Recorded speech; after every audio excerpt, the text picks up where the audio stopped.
보성이 이제 두 번만 더 하면 제니가 끝날 것 같다. 자, 보성이는 우유, 아빠는 커피. 자, 그는 침묵 속에 그냥 방을 나갔다. 나는 그가 그렇게 노골적으로 인사를 건너뛰는 걸 보고서 상처를 받았다. 자, 보성이. 보성이가 어떤 여자에게 청혼을 했어. 응, 근데 그 여자가 싫대. 응. 그럼 보성이는 어떻게 해야 되겠어? 싫으면 싫지. 다른 여자 찾으면 되잖아. 그래도 그 여자가 꼭 결혼하고 싶다. 그러면 더 잘해줘야 되겠어? 더 나쁘게 대해줘야 되겠어? 더 잘해줘야 되겠지. 그런데 여기서는 항상 여자가 자기 청혼을 거절한다? 괴롭혀. 근데 괴롭히면은 여자가 결혼하겠다고 해. 뭐랄까, 작가는 여자를 어떤 존재로 보는 걸까? 이거 진작에 알았으면은 아빠도 엄마한테 잘해주지 말걸. 괴롭히면은 결혼한대잖아. 자, 그래서 신조는 제인이 자기 청혼을 거절하자 괴롭힌다. 근데 또 괴롭히니까 제인은 결혼하겠다 그래.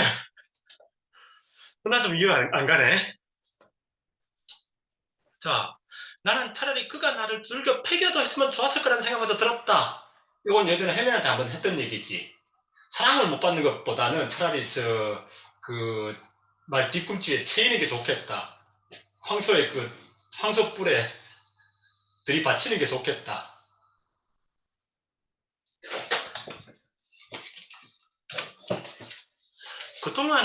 그 시간 동안 그는 선량하지만 엄하고 양심적이지만 냉혹한 남자가, 자, 신존 어디가 선량하고 어디가 양심적이냐고. 마치 로체스터가 제인을 괴롭히면 괴롭힐수록 제인은 로체스터를 친절하고 상냥한 주인님이라고 하는 것처럼 신존이 괴롭히면 괴롭힐수록 제인은 신존은 선량하지만 양심적인 사람이다. 아닌 것 같은데.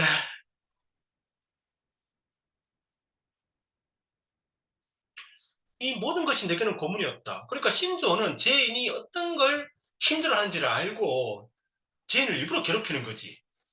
그러면서 신존은 생각하고 있을 거야. 네가 이래도 지금 항복을 안 해? 그래서 생각해보면은 이걸 로체스터가 썼던 방법이다. 예전에 로체스터가 제인에게 청혼하기 전에 썼던 방법. 제인이 자기를 사랑한다는 걸 알면서 잉글랜드 데려와가지고 막 쇼하면서 제인 보고 맨날 저녁에 거기 앉아서 지켜보라고 했었잖아.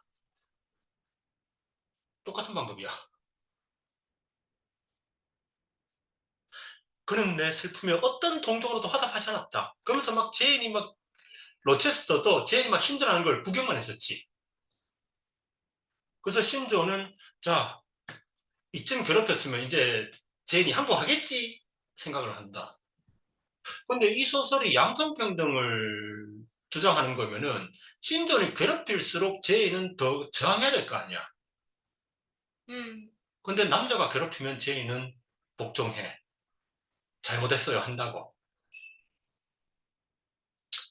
자, 그는 자기 여동생들에게는 평소보다 더 자상하게 대해주는 것이었다. 로체스가 썼던 방법이지. 응. 잉글랜드에 와가지고.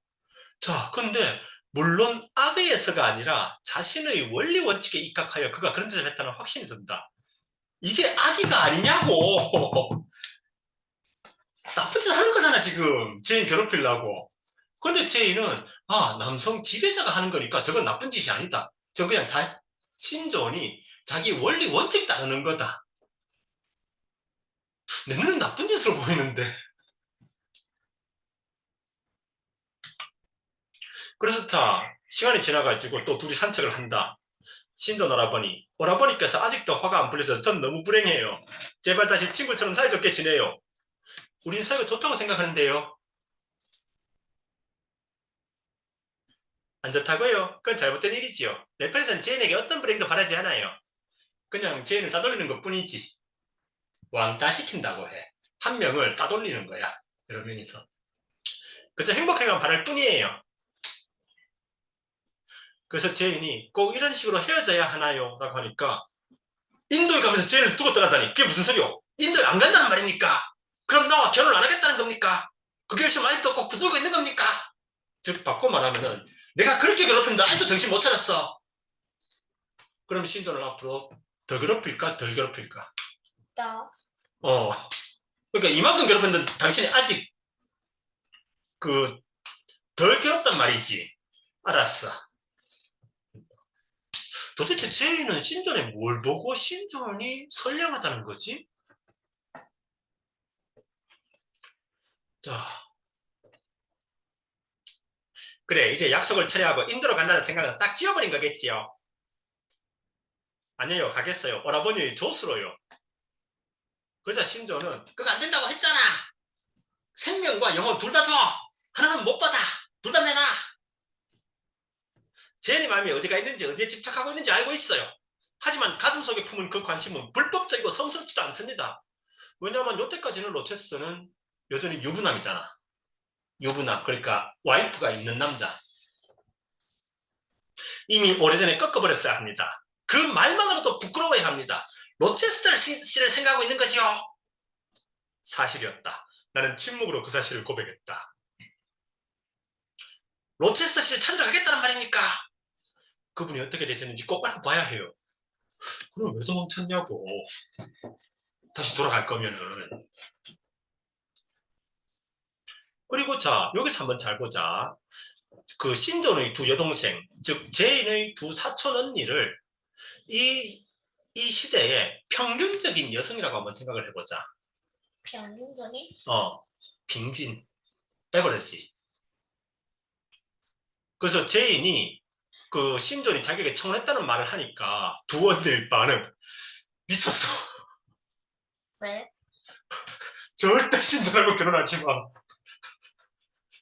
우리 오빠하고 결혼하면은 너를 피가 마를 때까지 너 노동시키고 결국 널 죽게 만들 거야. 절대 결혼하지 마. 이게 당시 평균적 여성들의 인식이야. 근데 그럼 그런 신존에게 영혼은 못 주지만 목숨을 주겠다라고 했는 제이는 당시의 평균적인 여성들보다 더 독립적인 여성이야, 덜 독립적인 여성이야. 몰라. 이 시키가 기껏 가르쳐놨더니만. 그러니까 평균적인 여성들이 신종과 결혼하는 거 미친 짓이야라고 하잖아. 근데 제이는 결혼은 못해도 생명을 주겠다라고 하잖아. 그러면은 평균적인 이 여성들보다 제이는 더 독립적이고 강한 여성이야? 아니면은 더 의존적이고 약한 여성이야? 약한데.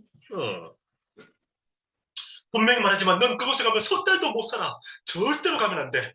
동의하지 않았겠지? 그렇지, 제이? 청혼은 거절했지만 그것도 목숨은 준다고 했어요. 당연히 오빠 마음을 상하겠다 이거지? 몹시오. 나를 결코 용서하지 않을까봐 겁이 나요. 너도 알다시피 신전 오빠는 내게 불가능한 일들을 막 강요할 거야.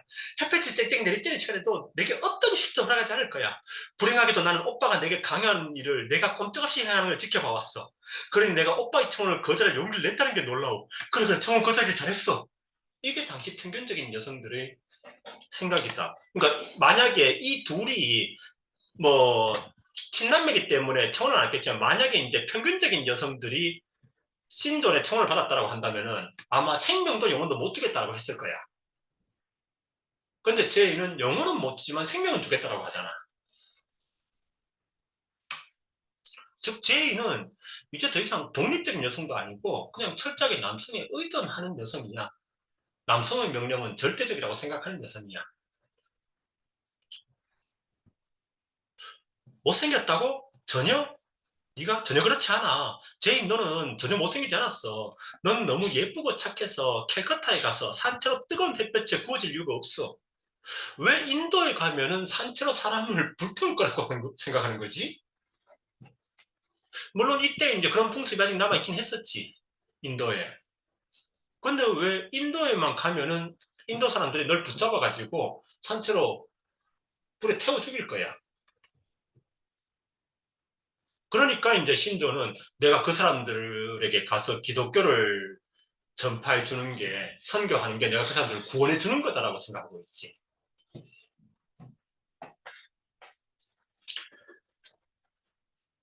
오라버니께서는 배우자가 필요한 이유가 자기가 맡은 바 소임 때문이지 자기 자신 때문이 아니라는 소리를 몇 번이나 하셨어요.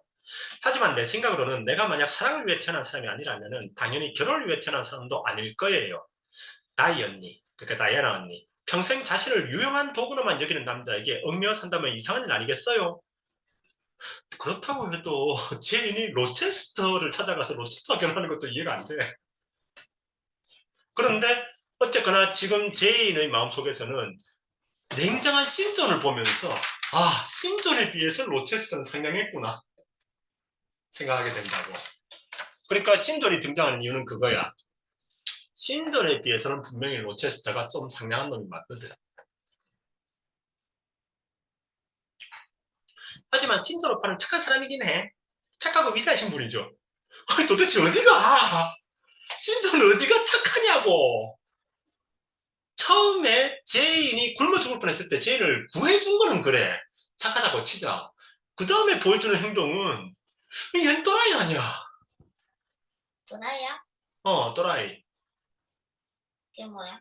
그러니까 이제 그 생각이 좀 이상한 사람들 있잖아. 그런데 세 사람이 전부 다 신조는 착하고 위대한 사람이다 라고 한다. 뭔가 이 소설 속에서는 남자는 나쁠 수가 없는 것 같아.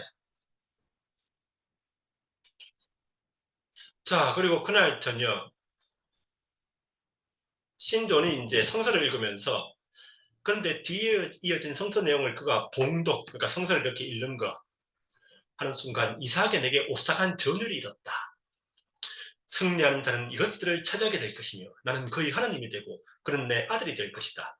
그러나 비겁한 자와 믿음이 없는 자와 하는 자들이 차지할 곳은 불과 유황이 타오르는 바다뿐이다.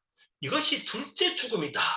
즉 신이 나와 결혼하라고 하는데 이런 신의 명령을 거절하는 것은 두 번째 죽음이다 라고 이제 제인에게 겁을 준다.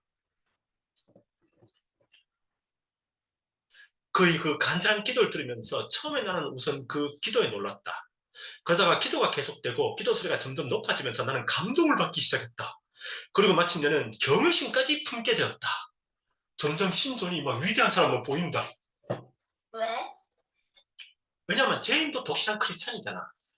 그러니까 신존이 지금 신을 이용하고 있다고. 제인을 자기 걸로 만들기 위해서.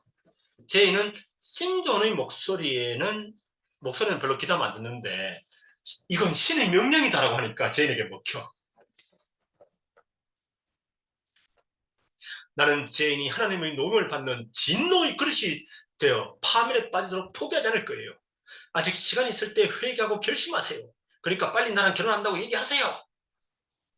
이제 밤이 올 터인데 그때는 아무도 일을 할 수가 없다는 경고를 유념하고 우리는 아직 낮 시간일 때 일을 하는 명령을 받았다는 사실 명심하세요. 그러니까 내가 당신에게 일할 기회를 주는데 그러면 당신이 낼름 빨리 그 기회를 잡아야지. 하나님께서는 제인에게 절대로 아끼지 않을 더 나은 운명을 선택할 수 있는 힘을 주셨습니다. 즉 나를 통해서 신이 제인에게 사명을 준 것입니다. 그러자 신을 앞세우니까 제인에게 먹힌다. 제인도 독실한 크리스찬이니까. 그런 마지막 말을 하면서 내 머리에 손을 얹었다.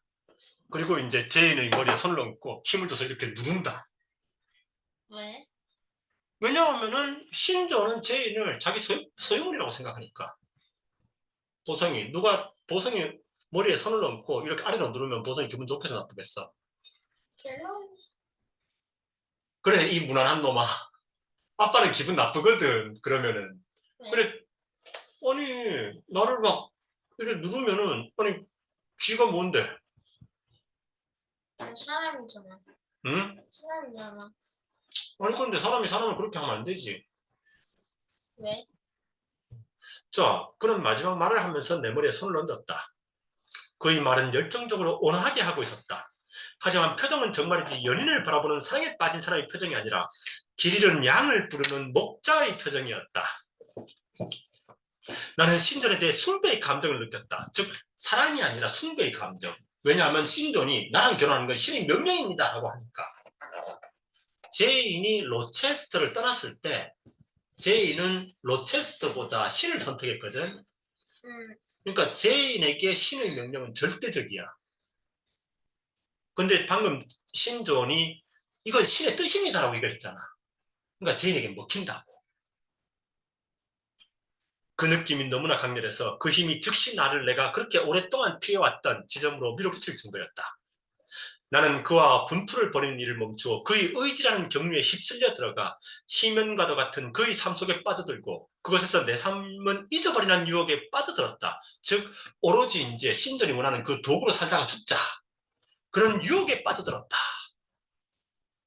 불가능한 일, 즉 신종과 나와의 결혼이 신속하게 가능한 일로 변하고 있었다. 내세에서의 평안과 천상의 기쁨을 위해서라면 현세의 모든 것을 순식간에 희생할 수 있을 것 같았다. 내세란 것이 이제 저승, 죽은 후의 세계. 내세의 평안과 천상의 기쁨을 위해서라면 현세, 지금 사는 삶, 모든 것을 순식간에 희생할 수 있을 것 같았다. 이제 결정을 내릴 수 있겠지요. 그 같은 따뜻한 앞에서는 나는 갈대처럼 나긋나긋해져 갔다. 점점 이제 제인은 흔들린다. 확신만 할 수 있다면 결정을 내릴 수 있을 것 같아요. 내가 대답했다. 오라버니와의 결혼이 하나님의 뜻이라는 확신만 할 수 있다면 지금 이 자리에서 오라버니와 결혼하겠다고 맹세할 수 있을 것 같아요. 결과가 어찌되든 간에요. 즉 제인은 신존에게 결혼하겠다고 말한다. 즉 이 순간에 적어도 이 순간에 제인은 자신의 의지로 신존에게 불복한다. 자, 근데 한 가지 조건이 있지. 하나님의 뜻이란 것만 확신할 수만 있다면. 그래서 제인은 기도를 한다. 하나님의 뜻이 맞는지. 자, 어쨌거나 여기서 보자. 그가 갑자기 외쳤다. 그는 나에 대한 소유권 주장이라 하듯 내 머리에 댄 손에 더욱 힘을 주었다. 즉 내리 눌렀다, 제인을. 그러니까 완전히 어떤 자기 하인이나 이런 걸로 보는 거지. 그리고 마치 나를 사랑하기라도 하듯 한쪽 팔로 나를 감싸 안았다. 그리고 이제 제인은 신에게 물어보기 위해서 기도를 한다. 제게 보여주세요. 제게 길을 보여주세요. 그러자 신이 답을 들려준다. 기적을 일으켜준다. 응? 신이 로체스터의 목소리를 들려준다. 제인, 제인, 제인 하는 로체스터의 목소리를 들려준다. 실제로 로체스터가 이때 저 멀리에서 제인을 부르고 있었어. 근데 자, 신이 제인에게 로체스터의 목소리를 들려준다. 그럼 제인은 어떤 생각을 할까? 신이 왜 이 목소리를 들려주지? 로체스터로 가야 되겠지? 그래서 제인의 뜻은 신전과 결혼하는 게 아니라 로체스터에게 돌아가라는 거구나. 그래서 제인은 신전을 뿌리치고 로체스터에게 돌아간다. 자, 그런데 생각을 해보자고. 어떻게? 그냥 무작정 돌아가. 자, 그런데 자, 다행히 돌아가 보니까 벌써는 죽어 있었어. 그럼 제인이 로체스터의 정식 아내가 될 수 있지. 음. 근데 만약에 아직 벌써 살아 있었으면 몇 년 더 기다려야 되겠지? 벌써가 죽을 때까지 이 녀석 생각보다 나쁜 녀석이구나. 근데 만약에 벌써 살아 있었으면은 제인은 그래도 로체스터와 결혼했을 거야. 왜냐하면 신이 명령을 했잖아. 자, 소운필드를 떠날 때 생각을 해보자. 제인이 꿈속에서 스스로 붉은 방에 갇혔었지. 음. 그때 신이 명령했었지, 떠나라고. 음. 그러자 제인이 떠났었지. 근데 지금 제인이 로체스터의 목소리를 들려준다. 로체스터님에게 돌아가는 소리구나. 근데 만약에 로체스터에게 아직 벌써 살아있으면 아마 그래도 제인은 신이 돌아가라고 했으니까 그냥 로체스터 결혼했을 거야. 음. 에드워드 페어팩스 로체스터의 목소리였다. 에드워드 페어픽스. 로체스터. 오 마이 갓. 근데 이제 보성이 조심하자. 여기 이제 중간에 이제 미들네임이 있지. 어. 그러니까 보통 미들네임 잘 안 쓰잖아. 어. 근데 서양에서는 미들네임까지 부르면은 아주 화가 났다는 소리야. 그러니까 왜 아빠가 평소에는 보성아라고 부르다가 화가 나면 서보성 이렇게 부르잖아. 그것처럼 이제 다른 어른이 미들네임까지 부르면은 아주 화가 났다는 소리야. 그때 쓰는 거야. 나는 내 뒤를 쫓아와 나를 붙들려고 하는 신전을 뿌리쳤다. 이번엔 내가 신존의 위에 설 차례였다. 왜냐하면 신이 나한테 로체스터에 돌아가라고 얘기했잖아. 그래서 도망친다? 나는 그에게 질문이나 말을 삼가라고 했다. 그리고 나를 혼자 두고 가길 바란다고 했다. 그는 즉시 내 말을 따랐다. 명령을 내릴 정도로 강력한 에너지를 내고 있면 반드시 복종이 따르는 법이다. 그러니까 이 작품 속에서는 평등한 관계라는 게 없어. 항상 사람들 사이 관계는 누가 지배하고 복종하는 관계야. 그러니까 제이는 신에게 기도를 했는데 신이 로체스터의 목소리를 들려준다. 아, 신전 말이 거짓말이었구나. 이제 자신이 이제 그 신에게 자신이 신전보다 더 가까이 있다. 내가 신전보다 더 위에 있다. 신전에게 명령한다. 꺼져. 요거 이제 우리 거기서 본 적 있지. 페어팩스 부인한테 제인이 이제 어제 제인이 로체스터와 약혼했잖아. 응, 그러니까 자기가 페어팩스 부인보다 높잖아. 어, 그러니까 페어팩스 부인 말 딱 끊어버리지. 응. 제인은 신분에 굉장히 민감해. 자, 그리고 제인은 이제 짐을 싸서 솜필드로 돌아간다. 여행은 끝났어. 지금까지 제인이 항상 반복했던 말. 이제 어디로 가야 되나? 응. 계속 제인은 이제 장소를 옮기면서 이제 어디로 가야 되나? 이제 어떻게 해야 되나 생각했는데 여기서는 이제 여행은 끝났어. 이제 제인의 여행은 끝났다. 자, 그리고 이제 마차를 타고 솜필드로 돌아간다. 나는 이미 내 주인의 사유지 내에 들어와 있었던 것이다. 왜 아직 로체스터를 주인이라고 부르지?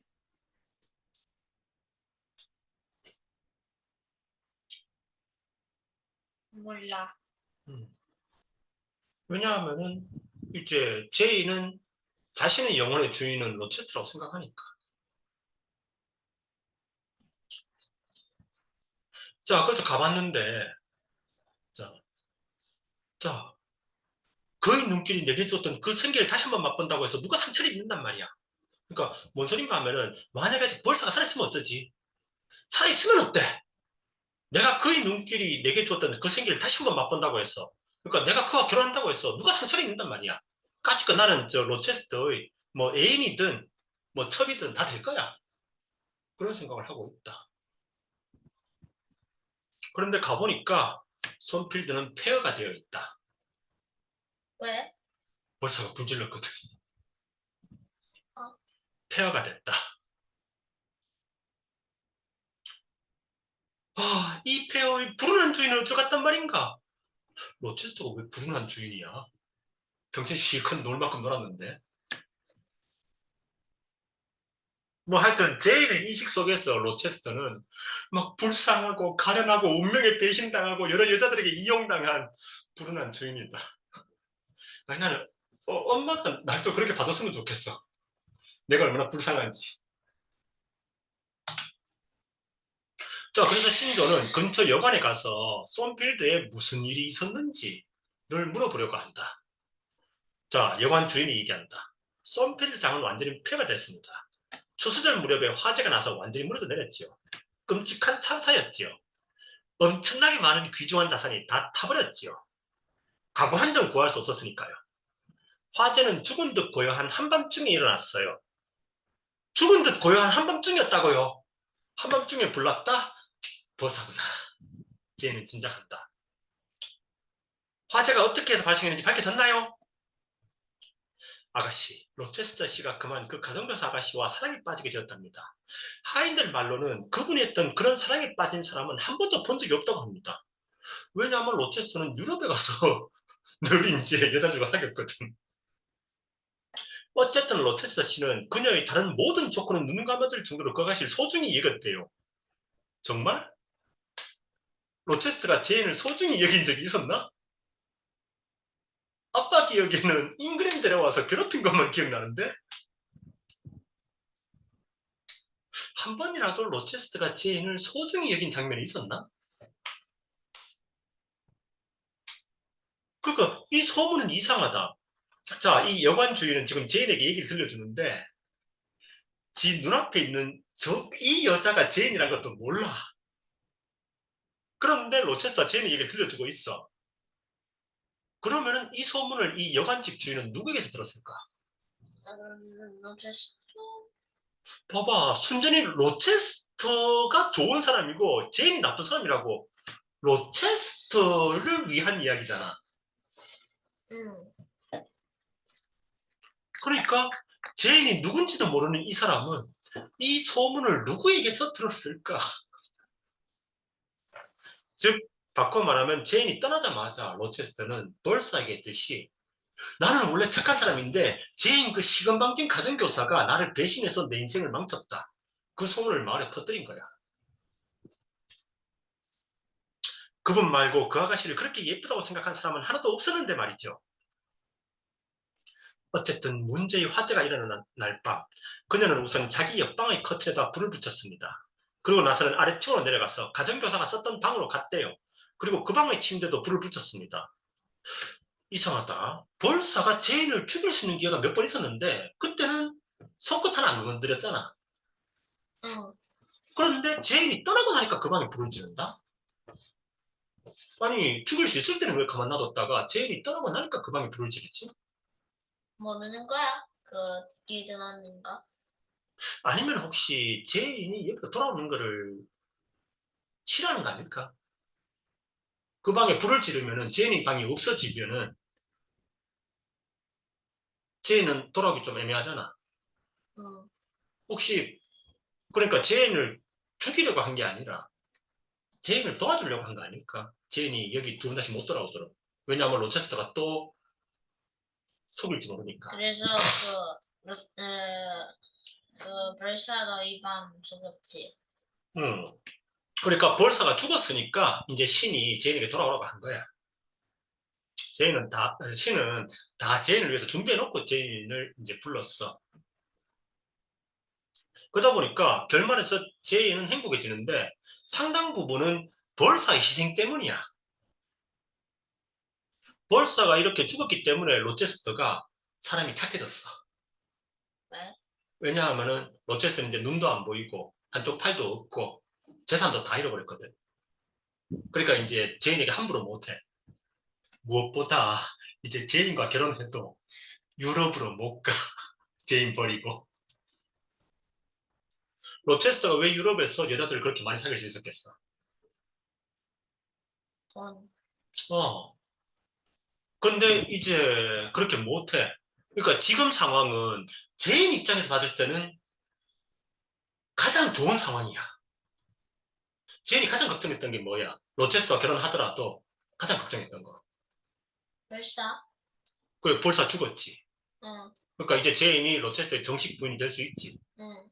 그리고 그 다음에 걱정했던 게 뭘까? 또 나가서 노는 거야? 근데 벌서가 죽으면서 로체스터의 재산을 없애버리고 로체스터를 장인으로 만들었기 때문에 이제 로체스터는 제인 옆에 딱 붙어 어떻게 있어야 돼. 어떻게 없애? 응? 어떻게 없애? 물론 그냥 그러니까 저 성 전체가 불타면서 성이 무너지면서 그러니까 썬필드가 무너지면서 로체스터가 거기 깔렸어. 그러니까 어떻게 보면은 제인 입장에서는 가장 좋은 즉 로체스터는 24시간 자기 옆에 붙어 있어야 돼. 자기가 없으면 물도 못 마시고 산책도 못 하고. 자, 가정교사가 떠난 후 로체스터 씨는 그녀가 마치 세상에서 자신이 소유한 가장 귀중한 보물이라도 하듯 그녀를 찾아 나섰지만 그런데 마을에 그런 소문 퍼뜨리나? 단 한마디 소식도 들을 수 없었답니다. 정말 찾고 싶으면 못 찾았을까? 체인이 있는 돈 없는 돈 다 털어져가지고 그 간 곳이 그렇게 멀었나? 그러자 그는 포악해지기 시작했습니다. 내 계획에는 원래 포악했는데 얘는 포악하다. 그러니까 막 폭력적이고 그런 거. 실망감 때문에 그랬던 거지요. 즉 제인이 선량한 로체스터님을 망쳤어요. 사실인가? 아니.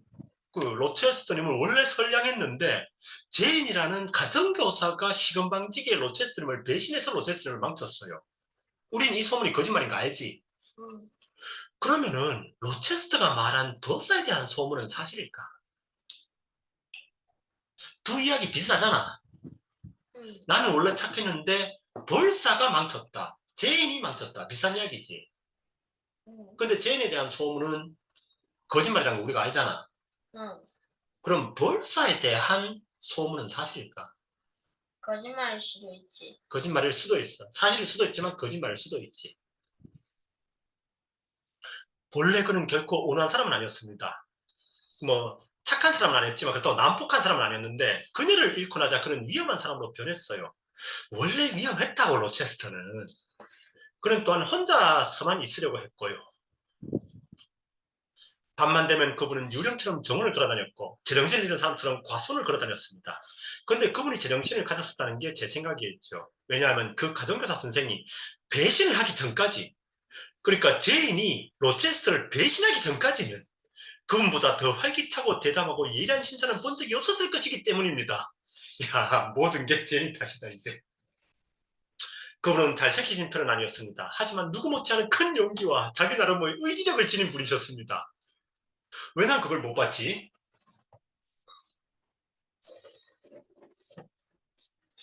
그리고 위고 아래고 온통 타오르고 있을 때 그분은 다락방으로 뛰어올라갔습니다. 그리고 자고 있던 하인들을 깨워서 아래층으로 대피하도록 도우셨죠. 여기서 딱 로체스가 한번 착한 일을 했네. 그러니까 막 불이 나니까 하인들 막 깨워가지고 빨리 막 대피하라고 막 시킨다. 왜? 원래 저렇게 착한 사람 아니거든. 근데 여기서는 착한 일을 했네. 요거는 칭찬해주자. 왜? 어제는 착한 일 했잖아. 근데 왜? 아이 뭐 사람이 그럴 수 있지. 아빠라고 저 늘 착한 것만은 아니잖아. 그런가 그렇지. 그리고 자고 있던 하인들을 깨워서 아래층으로 대피하도록 도우셨죠. 그런 다음 그분은 미친 아내를 골방에서 데리고 나오려고 다시 올라갔어요. 그녀는 지방 흉벽 위에 올라서 양팔을 벌리고 서 있었습니다. 그녀는 온 힘을 다해 비명을 내질렀지요. 그녀가 찢어지는 듯한 소리를 내지르더니 허공으로 뛰어내렸습니다. 자, 너라면 어떡하겠어? 자기를 10년 가까이 이제 그 짐승처럼 가뒀던 남자가 자, 자기를 이제 구해주겠다고 이제 왔다. 그 손을 잡고 살 것인가? 자살할 것인가? 둘 다 아니고 그냥 12개겠지? 좋은 생각인데? 자, 근데 둘 중에 하나를 선택해야 된다면. 만약에 로체스터 손을 잡고 살아났다고 한다면은 그 다음 날은 로체스터가 이제 볼살을 풀어줄까? 아니면 다시 가둘까? 가시가 되겠지. 그렇겠지. 그래서 아마 볼살은 뛰어내린 걸 거야. 근데 여기서 자, 요거 요 소설에서 굉장히 중요한 부분인데 잘 생각해 보자고. 벌사가 갇힌 방이 붉은 방이었잖아. 어, 로체스터가 벌사를 10년 가까이 거기 가뒀었지. 어, 자, 이제 방의 개념을 조금 확대해 보자고. 자, 벌사가 쏜필드에 불을 질렀잖아. 아, 그럼 쏜필드는 무슨 색깔로 바뀌지? 모르겠. 어, 만약에 쏜필드를 로체스터의 방이라고 생각을 해보자고. 그러면 벌사가 불을 지름으로써 쏜필드가 하나의 커다란 붉은 방이 되지. 즉, 벌사는 자기가 로체스터에게서 당했던 방법으로 로체스터에게 복수를 한 거야. 즉, 벌사는 지금까지 여성들만 붉은 방에 갇혀서 고통을 받았는데, 처음으로 벌사는 남성을 붉은 방에 가뒀어. 그리고 붉은 방은 뭐 하는 곳이었지? 만장. 음, 붉은 방에 갇혔다 나온 로체스터는 이제 사람이 착해진다. 이제 더 이상 여성을 도구로 보지 않아. 그러니까 요게 이제 이 소설에서 나오는 마지막 붉은 방이다. 자, 오늘은 여기까지 하도록 하자고.